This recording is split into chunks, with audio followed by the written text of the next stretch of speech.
اتنا ڈائلسس ہو رہا ہے کہ مشینیں کم پڑ گئی ہیں. میں نے پچھلی ویڈیو میں بھی بتایا کہ ڈائلسس کرنے والوں کی مشینیں کم پڑتی جا رہی ہیں. گردوں کے مریض اس قدر تیزی سے بڑھتے جا رہے ہیں. اگر آپ اپنی غذا میں سے یہ 5 چیزیں نکال دیں گے تو مجھے امید ہے انشاءاللہ آپ کو ڈائلسس کی ضرورت نہیں پڑے گی. آپ کے گردے بہت زیادہ دیر تک چلیں گے. ان میں سر فہرست ہے جو نمبر 1 پہ ہے کہ باہر کے کھانے آپ نہ کھائیں. باہر کے کھانوں میں نہ پتا ہوتا ہے کتنا نمک استعمال ہوا ہے، کون کون سے مسالے استعمال ہوئے ہیں، نہ پتا ہے تیل استعمال ہوا ہے کہ گھی استعمال ہوا ہے، اور وہ بھی پرانا کب کا وہ پرانے سے پرانا تیل بھی استعمال کرتے رہتے ہیں جو بچا ہوا بعض اوقات. تو باہر کے کھانے نہیں کھانے. آپ نے گھر کا صاف ستھرا کھانا کھائے، سب سے بڑی نعمت ہے. اس میں آپ کو پتا ہے آپ نے کون سا آئل استعمال کیا ہے، نمک استعمال کیا ہے یا اسپائسز استعمال کیا ہے، وہ آپ کو پتا ہوتا ہے، کنٹرولڈ ہوتا ہے. باہر کے کھانے بعض اوقات ٹیسٹی اتنے ہوتے ہیں کہ بندہ کھا بھی زیادہ جاتا ہے، وہ بعد میں پھر ایک الگ سے پرابلم بنتی ہے. دوسرے نمبر پہ نمک کم استعمال کریں. نمک آپ کا بلڈ پریشر بڑھاتا ہے اور یہی بلڈ پریشر آپ کے گردوں کو خرابی کا باعث بنتا ہے. اس لیے ہم نے نمک کم سے کم استعمال کرنا ہے. ہاں، ٹیسٹ بڑھانے کے لیے اپنے کھانے میں سالٹش ٹیسٹ کے لیے آپ سرکے کا استعمال کر سکتے ہیں. کافی حد تک اس کو کور کر جاتا ہے. اگر آپ کو میدے کا مسئلہ نہیں ہے، اگر آپ کو سرکہ استعمال کرتے ہوئے میدے کی تذابیت کا شکار نہیں ہوتے، میرا خیال ہے کہ بڑی اچھی آپشن ہے. آپ اس کو الٹرنیٹ استعمال کر سکتے ہیں.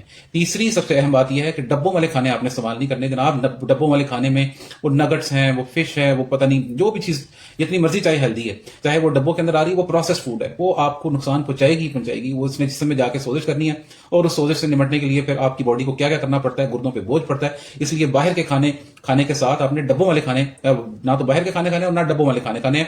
یہ بہت ہی تکلیف دہ پروسیس ہوتا ہے باڈی کے لیے. چوتھے نمبر پہ جو سب سے اہم غذا ہے جو آپ نے اپنی غذا میں سے جو آپ نے اپنی ڈائٹ میں سے نکالنی ہے، وہ ہے فاسٹ فوڈ.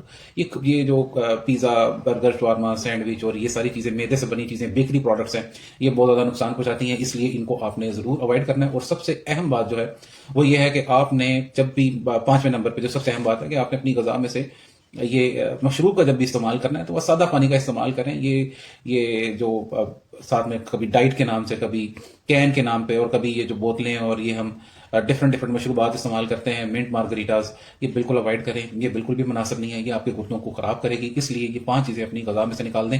میرا نام ڈاکٹر محبوب احمد ہے. میں ماہر ذیابیطس ہوں، نیو ہاسپٹل لاہور میں اپنے فرائض سر انجام دے رہا ہوں. بہت سارے لوگ مجھے یہ کہتے ہیں کہ کیوں تم دوستوں کی دکانیں بند کرنے پہ تلے ہوئے ہو، لیکن میں یہ آگاہی کا میسج آپ تک ضرور پہنچاتا رہوں گا، کیونکہ مجھے پتا ہے کہ کس قدر تیزی کے ساتھ ہر ایک کا جس کا بھی ٹیسٹ کرواؤ اس کے کہیں نہ کہیں سے گردے خراب ہی نکل آتے ہیں، کہیں کسی کا تھوڑا اور کسی کا زیادہ. اگر ہم اس ویڈیو کے ذریعے آپ کے گردے بچانے میں کامیاب ہو گئے، اگر آپ کی ڈائٹ میں سے یہ چیزیں نکالنے میں کامیاب ہو گئے، اور ہمیں کیا چاہیے؟ کیونکہ بہترین انسان وہی ہے جو کہ خیر الناس من ينفع الناس، دوسروں کا بھلا چاہتا ہے، اور ہم وہی کام کر رہے ہیں.